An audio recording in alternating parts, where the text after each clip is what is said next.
नमस्कार। कार्यक्रम हमारे मेहमान में हम अपने सभी दर्शकों का स्वागत करते हैं। आज इस कार्यक्रम में हम आपकी मुलाकात, आपका परिचय एक ऐसे व्यक्तित्व से करवाने जा रहे हैं जिन्होंने सार्वजनिक जीवन में, राजनीतिक जीवन में पार्षद से लेकर मंत्री तक का सफ़र तय किया है। आप विधायक भी रहे हैं, प्राधिकरण के अध्यक्ष भी रहे हैं और कई विभागों के एक साथ मंत्री भी रहे हैं। हमारे बहुत से दर्शक समझ गए होंगे, खासतौर से मध्य प्रदेश की राजनीति में दिलचस्पी रखने वाले दर्शक जरूर समझ गए होंगे। हम आपकी मुलाकात एक परिश्रमी, मेहनती लीडर से करवाने जा रहे हैं जो सार्वजनिक जीवन में बहुत सक्रिय हैं। जी हाँ, हम आपकी मुलाकात करवाएंगे पीसी शर्मा साहब से। शर्मा साहब, कार्यक्रम में आपका स्वागत है। नमस्कार, थैंक यू। शर्मा साहब, जितना मैं जानता हूँ, जितना मैंने देखा है, आपका एक बहुत लंबा अनुभव रहा है राजनीति में और सार्वजनिक जीवन में। तो लगभग कितने बरस हो गए आपको इस सार्वजनिक जीवन में रहते हुए? मैनिट से मैंने उस समय एमएससीटी कहलाता था, उसे भी किया था 70 के दशक में। और उसके बाद एक उद्योग एंसिलरी स्प्रिंग लीव्स की होती थी रोडवेज़ की जी, वो की, कुछ इस तरह के काम और किए, इंजीनियरिंग काम किया। उसके पहले कुछ दिन अद्वानी और लिकॉन में पूना में सर्विस भी मैंने की। जब वहाँ से लौट के यहाँ आए और ये छोटा उद्योग शुरू किया तो उसी समय ये राजनीतिक जीवन में कुछ लीडर से मुलाकात हुई और उन्होंने मुझे एक्टिव किया इसमें। और जो मेन राजनीति ये जो कहना चाहिए इसमें फील्ड में आया, 83 में नगर निगम भोपाल के चुनाव हुए जी। और क्या था कि जब मैं मैरिट में था जी, तो मैं हॉकी वहाँ का क्लास रिप्रेजेंटेटिव, एग्जीक्यूटिव बॉडी सबका मेंबर था। तो वो एक डीएनए था उसका, नेतागिरी का, सामाजिक सेवा का, वहाँ सांस्कृतिक कार्यक्रम इसमें भाग लेना सब। और मैरिट तो फेमस रहा है इन सब चीज़ों के लिए। जी। तो वहीं राजेंद्र सिंह जो अभी विधायक हैं, पहले मंत्री रहे, वो भी हॉकी की टीम में हम लोग साथ खेलते थे और 80 में वो विधायक हो गए थे। जी, जी। तो उनसे, उनके फादर से बहुत अच्छा वो था। अर्जुन सिंह जी मुख्यमंत्री हो गए थे तो उन्हें सजेस्ट किया कि ये चुनाव लड़ लो नगर निगम पार्षद का, और वो चुनाव में लड़ लिया। तो वहाँ से जो शुरू हुई 83 में पार्षद नहीं, मगर शर्मा साहब, आपने इंजीनियरिंग की, एमएससीटी से इंजीनियरिंग करी, 70 के दशक की। उस दौर की इंजीनियरिंग, मतलब उस दौर की में पढ़ाई में जाने के बाद इस जीवन में आ जाना तो बहुत बड़ा निर्णय रहा होगा। तो मतलब ये झुकाव कैसे हो गया फिर कि मैंने दो चीज़ बताई ना आपको कि एक तो डीएनए था ही, फिर एक सर्विस भी की पूना में कुछ दिन। वहाँ ब्रदर मेरा एल्डर ऑलरेडी सैंडविच एशिया में होते थे, तो मैं अडवानी और लिकॉन गया। उस वक्त यहाँ एक उद्योग की वो मिल गई परमिशन, सीहोर में चलाया वो स्मॉल स्केल इंडस्ट्री। तो वहाँ जो आए ये ओपन फील्ड आ गई और ओपन फील्ड से ये इसमें कन्वर्शन हो गया। और वो मैनिट का बड़ा हमेशा फ़ायदा हुआ क्योंकि इंजीनियरिंग के उस समय 5 साल में होती थी जी। 5 साल में किसी भी व्यक्ति की पर्सनालिटी वो डेवलप हो जाती है कि कोई भी काम हो जिसमें उसको डाल दोगे वो सक्सेसफुली करेगा उसको। वो फिटनेस उसमें वो 5 साल में आ जाती है, जिसको कहते हैं ठोक पीच के ऐसा कर देते हैं कि जिस फील्ड में जाएंगे। तो जब इस फील्ड में टर्न हुए, पहले उद्योग नौकरी, फिर उद्योग और फिर इस फील्ड में, तो इस फील्ड में अच्छा, जैसे आपने इंजीनियरिंग करी, एमएससीटी से इंजीनियरिंग करी, जो बड़ा प्रतिष्ठित एक अपने आप में संस्थान हुआ करता है, उसके करने के बाद परिवार में तो ये अभिलाषा रही होगी कि आप इंजीनियरिंग करके इसी से जुड़ी हुई किसी फील्ड में और अपना जो रूटीन की ज़िंदगी है वहाँ आप कामयाब एक ज़िंदगी गुजारेंगे। वो कुछ विरोध का सामना नहीं करना पड़ा? नहीं, वो फील्ड मैंने कहा ना कि वो उद्योग की फील्ड में आ गए थे तो वो उसमें किसी को कोई फ़र्क नहीं पड़ा। दूसरा, मेरे फादर थे वो हमेशा गवर्नमेंट सर्विस में रहे। वो अच्छा। हाँ, वो आरआई, तहसीलदार, डिप्टी कलेक्टर, और वो उनका एजुकेशन हुआ दिल्ली में उनके मामा के पास। और दिल्ली में जब हुआ तो वो समय था आज़ादी की लड़ाई का। तो उनने तमाम आज़ादी की लड़ाई के बड़े लीडर्स, महात्मा गांधी, नेहरू जी, बाबा साहब, आज़ाद, इन सब के स्पीचेस सुने। तो उनमें एक जज्बा था। जो हाँ एक जज्बा था उसका, और भारतीयता का, राष्ट्रीयता और का। राष्ट्रीयता का। तो वो उनका जो कभी बात होती थी तो वो उसको ठीक मानते थे, बढ़ावा देते थे। और 80 जब मैं पार्षद था उस समय एक लोकसभा का चुनाव आया, तो उस समय भी टिकट मांगी, काफ़ी एक्टिव हम हो गए थे। स्लम्स एरियाज में काफ़ी मेरा वो था, प्रभाव था। एक हमारे साथी होते थे ईश्वर सिंह चौहान, हम लोग काफ़ी डेप्थ तक घुसे हुए थे। तो जब वो बीमार हुए, हॉस्टल में थे, जब मिलने आए, उनको पता लगा, तो उनका बोले चलता रहता है, बोले कोई बात नहीं। अच्छा। हाँ, तो उन्हें उसको कहा कि कोई छोटी मोटी बातें, तुम अपना बने रहो, चलते रहो इसमें। तो वो उनका एक प्रोत्साहन था, और उनका प्रोत्साहन वो था जो उन्होंने देखा था आज़ादी की लड़ाई में, लीडर्स को उनकी बातें सुनी थी। हाँ, उनको जो मिलते कष्ट हाँ, वगैरह उन्होंने देखे हाँ, हुए थे। तो वो एक प्रोत्साहन उनका था वहाँ पे। तो अब ये एक कैरियर की तरफ भी विकसित हो सकता है, ये निर्धारित कर लिया था आपने, या समय के साथ साथ धीरे धीरे धीरे वो धारा वहाँ तक अपने आप जुड़ गई ये जाकर? धारा जब उस फील्ड में आ गए जी। और एक बार इलेक्टेड रिप्रेजेंटेटिव हो गए एक किसी क्षेत्र के एज ए काउंसलर, पार्षद, तो फिर वो उसमें ढल ही गए। बाकी चीज़ें भी चलती रही, बिजनेस वगैरह, और ये भी चलता रहा। फिर वो उसमें यूथ कांग्रेस में भी आए, फिर हमारे यहाँ सेवा दल का होता है उसमें भी रहा। और फिर जब 93 में सरकार बनी तो मुझे भोपाल डेवलपमेंट अथॉरिटी का चेयरमैन तत्कालीन मुख्यमंत्री दिग्विजय सिंह जी ने बना दिया। तो वो 4 साल उसमें रहा। तो भोपाल के विकास के में यहाँ पे बहुत से रेजिडेंशियल एरियाज़, शॉपिंग सेंटर और चौराहे बहुत से निर्मित किए। और एक चौराहा तो ऐसा किया हमने, नेताजी सुभाष चंद्र बोस जी की मूर्ति लगाई, ये सुभाष स्कूल के पास। Doctor Shankar Sharma as a president of India सड़क पे प्रोग्राम हुआ, उसमें आ गए वो, और वो उन्होंने अनावरण किया। तो इस तरह से फिर वो ढल गए। फिर 98 में विधानसभा की टिकट मुझे मिल गई, वो चुनाव भी मैं जीत गया। तो फिर और बहुत बड़ी कॉन्स्टिट्यूंसी थी उस समय, इसमें 5 लाख वोट हुआ करते थे। तो वो जब हो गए तो मैं समझता हूँ कि वो लाइन पूरी तरह से उन 10 सालों के अंदर, पहले अध्यक्ष, फिर विधानसभा, और दिग्विजय सिंह जी ने उस समय मेरे को एज ए MLA की टिकट देकर प्रमोट किया, और मैं 5 साल रहा। तो अपने क्षेत्र का जितना भी विकास हो सकता था, जितने भी काम थे। जनता की निगाह में तो आप एक बहुत परिश्रमी, बहुत मेहनती लीडर के रूप में जाने जाते हैं। आपका राजनीति को लेकर या सार्वजनिक जो जीवन है उसको लेकर आपका अनुभव कैसा रहा है? ये सार्वजनिक जीवन में निश्चित रूप से रोज़ तो सफलता नहीं मिलती, बहुत से ऐसी तकलीफ़ें भी होती हैं, बहुत से मन में सोचे हुए काम भी होते हैं जो हम करना चाह रहे हैं लेकिन हो नहीं पाते हैं। तो ये आपका अनुभव इस लाइन में कैसा रहा? नहीं, इस लाइन का अनुभव ये है कि एक मेरा हमेशा इसमें ये रहा कि जो एक ताकत मिली है, एक पावर जनता ने दी है, शासन ने दिया, किसी नेता ने, इसका जितना किसी के हित में उपयोग हो जाए जी, उसमें मैं कभी पीछे हटा नहीं। जी, मेरे फ़ोन कभी बंद हुए नहीं 24 घंटे, रात हो दिन। और मेरा कुछ नेता, मुझे अलग अलग नेताओं ने अलग अलग वो भी दिए, 24x7। हाँ, कमलनाथ जी कहते हैं 24x7, और दिग्विजय सिंह कहते हैं कि 108। तो ये इससे भी मनोबल बढ़ा, और इसलिए ये रहा कि जो भी ताकत मिली है इसका फ़ायदा किसी को भी अगर मिल सकता है तो जितना दे सकते हैं दें, उसमें कभी पीछे में नहीं हटा। तो मुझे लोगों का रिस्पांस उसी हिसाब से हमेशा मिलता रहा। एक फ़र्क ज़रूर है जी, पहले लोगों में एक ऐसी भावनाएं रहती थी, हो गया तो ठीक, नहीं हुआ तो कोई बात नहीं। लेकिन जैसे जैसे समय बीतता जा रहा है आज की तारीख में, तो लोगों को रिजल्ट्स तुरंत चाहिए होते हैं, नहीं हो तो वो उस चीज़ को ठीक नहीं मानते। लेकिन पहले आज से 20 साल या 30 साल पहले ऐसा नहीं था, वो सेटिस्फेक्शन लोगों में ज़्यादा था। जी, जी।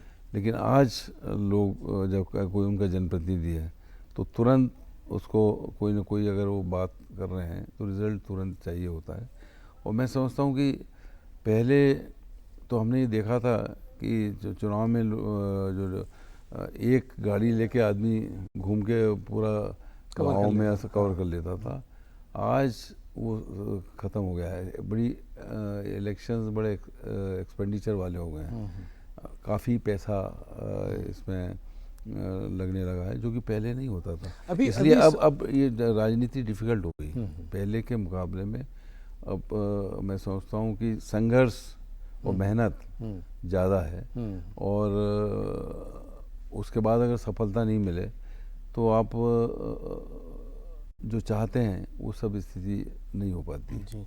हर परिवार में जन्म होने से लेकर मृत्यु होने तक के होने वाले कार्यक्रमों में आपकी उपस्थिति मैंने देखी है। शादी ब्याह तो खैर आप जाते ही हैं, तो ये इतना बड़ा नेटवर्क, इतना बड़ा सूचना तंत्र, इतना जुड़ाव, ये कैसे पैदा कर लिया आपने? ये देखिए, अभी तो जैसा भी आप जिक्र कर रहे हैं तो सोशल मीडिया, बधाई इस पे भी चल सकती है, लेकिन मुझे लगता है आप इस पर भरोसा कम करते हैं, आप व्यक्तिगत रूप से पहुंचने में ज़्यादा आपकी दिलचस्पी। तो ये कैसे संभव हो पाता है? निश्चित तौर पर ये मैंने किया इसका, और इसीलिए मुझे लोगों ने इस तरह खिताब दिए। ईश्वर की कृपा अभी ये रही है कि एक थकावट हो जाए या आलसी आ जाए, ईश्वर की कृपा से ये चीज़ अभी तक नहीं हो पाई। और एक एग्जांपल मैं देना चाहूँगा कि एक व्यक्ति आया कि साहब हमारे बेटे की शादी है, उसमें आपको आना है। बहुत दूर थी, मैं उस समय कांग्रेस का जिला अध्यक्ष हुआ करता था, तो मैंने सोचा इतनी दूर कहाँ जाएंगे, कहीं रायसेन रोड पे 20-25 किलोमीटर। तो मैंने उसको वो कर दिया कि अब कहाँ जाएंगे, लेकिन उसका शादी के 3 दिन पहले फिर फ़ोन आया, अच्छा आपको आना है। हाँ। फिर कल शादी है तो फिर आया, फिर सुबह भी आया, फिर शाम को रिसेप्शन। फिर तो मैंने कहा तो जाना ही पड़ेगा, कोई टाल नहीं सकते। मैं गया वहाँ शादी में, उसने इंट्रोड्यूस कराया 2 दूल्हे थे। तो साहब ये मेरा बेटा है और ये मेरे भाई का बेटा है, हम दोनों की शादी में आप आए थे आज इन दोनों। अरे वाह। तो 2 पीढ़ियों उसका बुलाने का मतलब यही था कि वो ये बताना चाहता कि ये एक मेंटेन हुआ, और सुख दुख में जाने की, जिसको कहना चाहिए एक जुड़ाव टेंडेंसीज हो गई, और उसको मैं आज भी कोशिश करता हूँ मेंटेन करने की कोशिश कर रहा हूँ। और जैसे मैंने कहा ना, जो हमारी मैनिट की जो वो थी, वो 5 साल, वो उसने ये सिखा दिया कि आपको कहीं पे भी डाल देंगे तो आप उसमें से उस चीज़, जिस चीज़ में भी डाल देंगे उसमें करने में सफल रहोगे। ये एक पार्षद से लेकर के एक मंत्री तक का सफ़र, और आप तो जैसा मुझे याद है 5-5 विभागों के मंत्री रहे हैं, और बड़े प्रमुख विभाग रहे हैं आपके पास। मैं लॉ विभाग था मेरे पास, आईटी था, जनसंपर्क था, धर्मस था, जैसे 5 विभाग जैसे कमलनाथ जी मुख्यमंत्री थे। तो इन सब में एक साथ कुशाग्रता के साथ अपने कर्तव्य का निर्वहन कर लेना कितना चुनौतीपूर्ण रहा है? निश्चित रूप से बहुत चुनौतीपूर्ण था, और उसमें जो चुनौतियां सामने आई उसको मैंने फेस भी किया। मैं लॉ मिनिस्टर भी था जी भाई, जनसंपर्क और बाकी धर्मस तो ठीक है, पंडित आदमी है तो धर्मस में क्या होना है, कैसे करना है वो कर लिया। आईटी इंजीनियर था तो वो कर लिया, विमानन उसको कर लिया। लेकिन लॉ डिपार्टमेंट एक नया विषय था आपके और लॉ डिपार्टमेंट की स्थिति ये थी कि मैं कोई लॉ ग्रेजुएट नहीं था जी, लेकिन कभी किसी ने ये प्रश्न नहीं उठा पाया कि आप लॉ किया है कि नहीं किया है। मतलब उसको भी ऐसे किया कि कोई कभी इस चीज़ को समझ नहीं पाया कि मैं लॉ मिनिस्टर तो हूँ पर लॉ ग्रेजुएट नहीं हूँ। और वो डिपार्टमेंट भी और हमारे जो सहयोगी थे वहाँ, पूरे सहयोगी जो लॉ सेक्रेटरीज थे, दूसरे थे, उनका एक सहयोग भी मिलता था। एक टीम वर्क चलता है इसमें। जो टीम थी हमारी, जैसे मैं विधायक भी रहा है, चेयरमैन रहा, तो जो पार्षद या दूसरे जो कार्यकर्ता है, ये कार्यकर्ताओं आधी चीज़ें आपकी तो सॉल्व वो कार्यकर्ता कर देते हैं, वो बता देते हैं कि ऐसा करने से ये ठीक होगा, ये करना चाहिए, वो नहीं। तो मैं समझता हूँ जो टीम होती है वो बड़ी इम्पोर्टेंट होती है, और उस टीम ने मेरे को बड़ा सहयोग किया हमेशा। 50 वर्ष या उससे अधिक कह लें हम का आपका सार्वजनिक जीवन का अनुभव है, तो अब ये जो नई पीढ़ी सार्वजनिक जीवन में आ रही है, क्या ये उतनी मेहनती, उतनी परिश्रमी, उतनी कर्मठ है, या ये अपना एक टारगेट सेट कर करके एंट्री ले रहे हैं और उस टारगेट के हिसाब से फिर अपना आगे का वो देख रहे हैं? आगे की पीढ़ी को मैं वो यही कहना चाहूँगा कि जो कुछ भी हासिल होता है जी।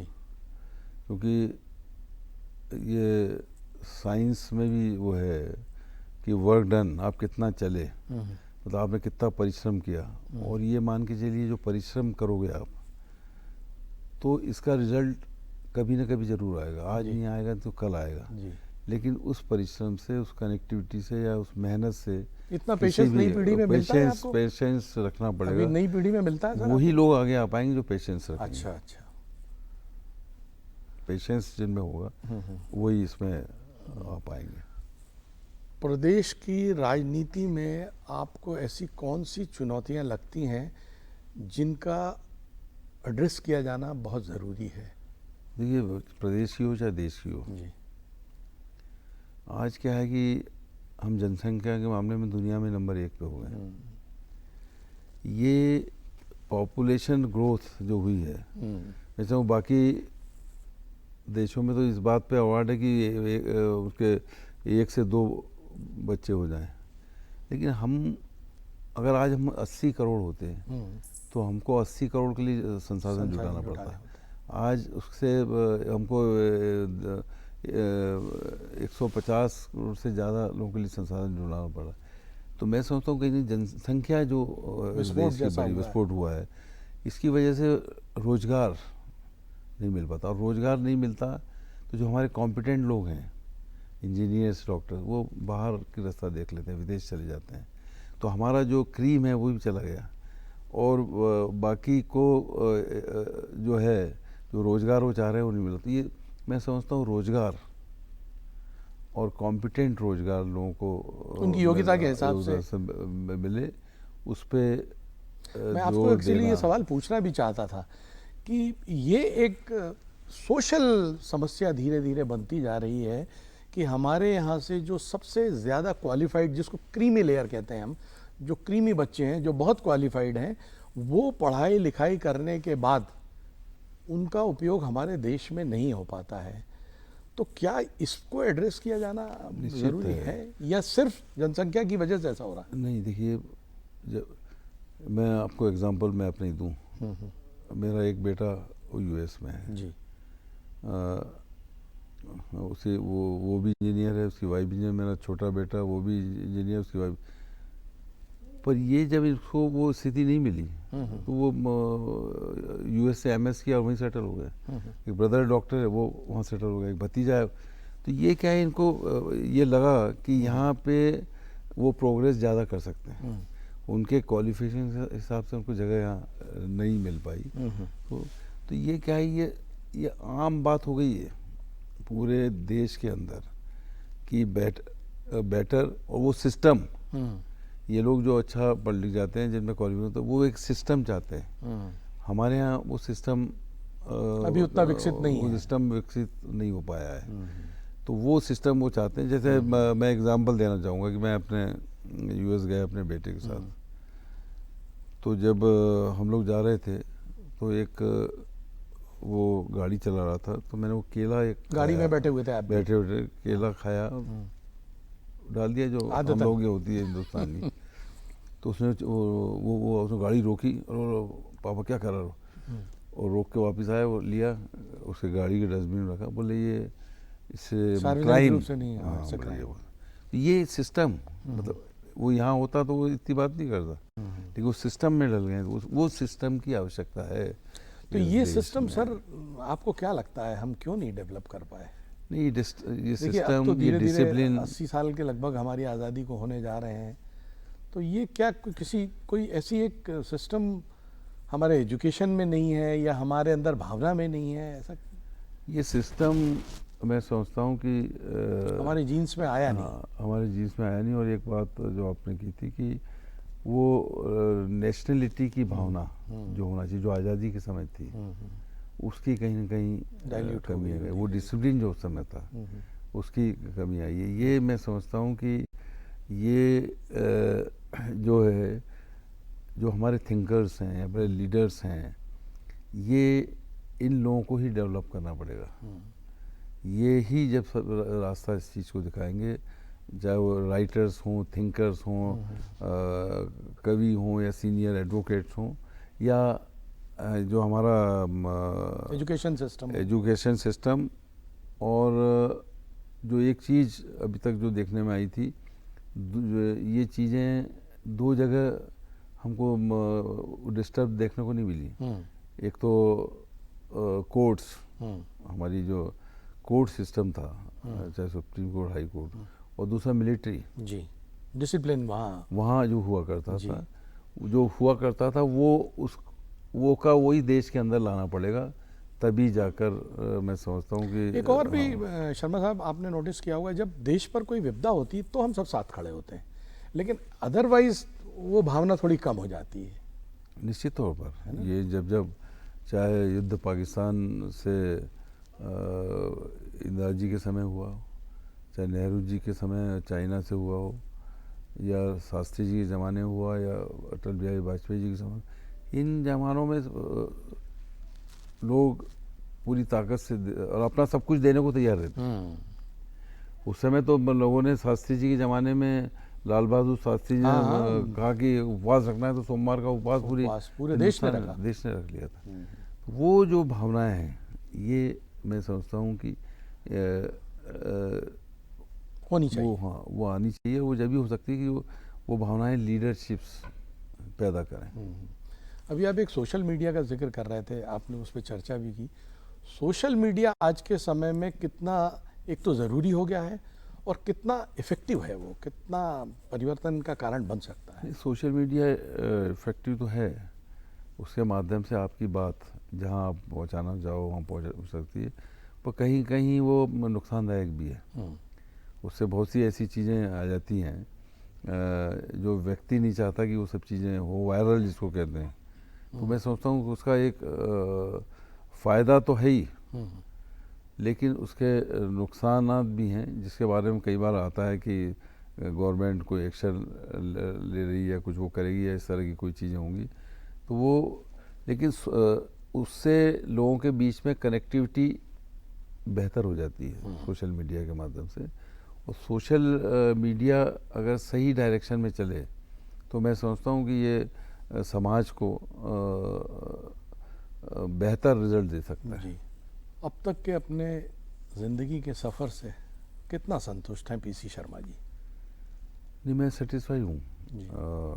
मैं किसी पॉलिटिकल फैमिली से हूँ नहीं, लेकिन जो कुछ भी मेहनत की है, जिन लोगों का भी आशीर्वाद मिला, और मेरी फैमिली, क्योंकि उनने भी पूरा सहयोग दिया। मेरी श्रीमती जी दूरदर्शन, आकाशवाणी की कलाकार रही, और खंडवा जो कि किशोर कुमार का वो रहा, एक सांस्कृतिक वाली जगह है, जी जी, उसकी एक टैलेंटेड आर्टिस्ट थी। अरे वाह। लेकिन ये मेरे इसमें राजनीति की वजह से वो उनका वो टैलेंट उभर के नहीं आ पाया। उन्हें सेक्रीफाइस किया मेरे लिए, या और फैमिली के दूसरे लोगों ने भी सेक्रीफाइस किया।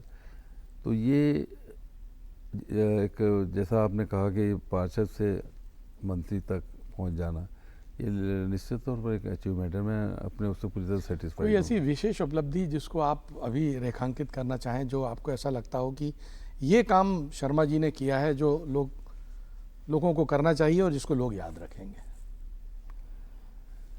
आपके सार्वजनिक जीवन में सोचना बड़ा मुश्किल है, क्योंकि आपने इतने काम किए होंगे, फिर भी कोई एक up to the level of satisfaction कोई ऐसा काम हुआ हो? नहीं, सेटिस्फेक्शन के हिसाब से मैं तो एक ही चीज़ कहूँगा कि मैंने कभी भी कोई आया, कोई व्यक्ति किसी समाज का कहीं का भी आया, जिस मुसीबत में आया, उसकी जो कुछ भी मदद कर सकते थे वो मैंने कभी आप नहीं कह पाते थे। मैं कह देता हूँ, आपका बड़प्पन है, आप नहीं बोल रहे हैं। आपने हर घर में भीतर तक दस्तक दी है, आपने लोगों के मन को छुआ है सर, ये मैंने महसूस किया है, क्योंकि मैंने आपका काम देखा है कई वर्षों में यहाँ देखा है।